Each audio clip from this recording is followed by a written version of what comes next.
And finally tonight, a special comment about tomorrow's elections. We are, as every generation, inseparable from our own time. Thus is our perspective inevitably that of the explorer looking into the wrong end of the telescope. But even accounting for our myopia, it is hard to imagine there have been many elections more important than this one, certainly not in non-presidential years. And so we look at the verdict in the trial of Saddam Hussein yesterday, and with the very phrase October or November surprise now a part of our vernacular, and the chest thumping coming from so many of the Republican campaigners today, each of us must wonder about the convenience of the timing of his conviction and sentencing. But let us give history and coincidence the benefit of the doubt.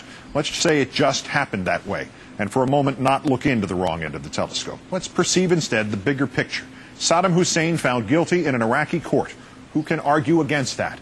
He is officially what the world always knew he was, a war criminal. But Mr. Bush, was this imprimatur worth the cost of 2,832 American lives, and of perhaps thousands more American lives yet to be lost? Is the conviction of Saddam Hussein the reason you went to war in Iraq, or did you go to war in Iraq because of the weapons of mass destruction that did not exist? Or did you go to war in Iraq because of the connection between Iraq and al-Qaeda that did not exist? Or did you go to war in Iraq to break the bonds of tyranny there while installing the mechanisms of tyranny here? Or did you go to war in Iraq because you felt the need to wreak vengeance against somebody, anybody?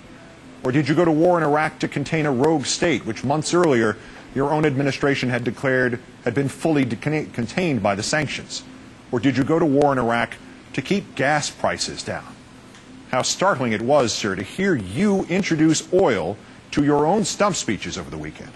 Not 4 years removed from the most dismissive, the most condescending, the most ridiculing denials of the very hint at, as Mr. Rumsfeld put it, this nonsense. There you were campaigning in Colorado, in Nebraska, in Florida, in Kansas, suddenly turning this unpatriotic idea into a platform plank. You can imagine a world, you said, in which these extremists and radicals got control of energy resources. And then you can imagine them saying, we're going to pull a bunch of oil off the market to run your price of oil up unless you do the following. Having frightened us, having bullied us, having lied to us, having ignored and rewritten the Constitution under our noses, having stayed the course, having denied you have stayed the course, having belittled us about timelines but instead extolled benchmarks, you've now resorted, sir, to this. We must stay in Iraq to save the $2 gallon of gas? Mr. President, there is no other conclusion we can draw as we go to the polls tomorrow.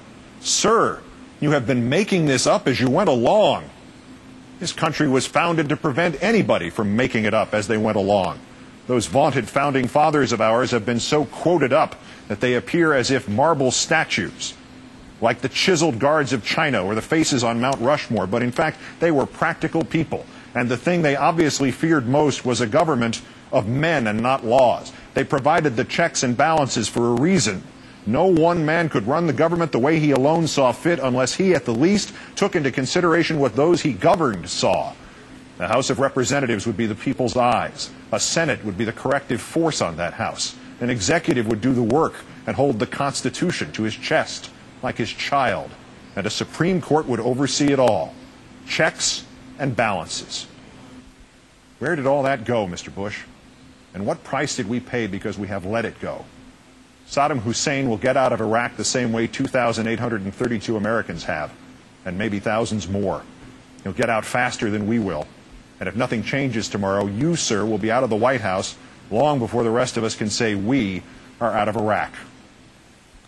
And whose fault is this? Not truly yours. You took advantage of those of us who were afraid, and those of us who believed unity and nation took precedence over all else. But we let you take that advantage. And so we let you go to war in Iraq to oust Saddam, or find non-existent weapons, or avenge 9/11, or fight terrorists who only got there after we did, or as cover to change the fabric of our Constitution, or for lower prices at the Texaco, or there are still a few hours left before the polls open, sir. There are many rationalizations still untried. And whatever your motives of the moment, we the people have in true good faith and with the genuine patriotism of self-sacrifice, of which you have shown you know nothing.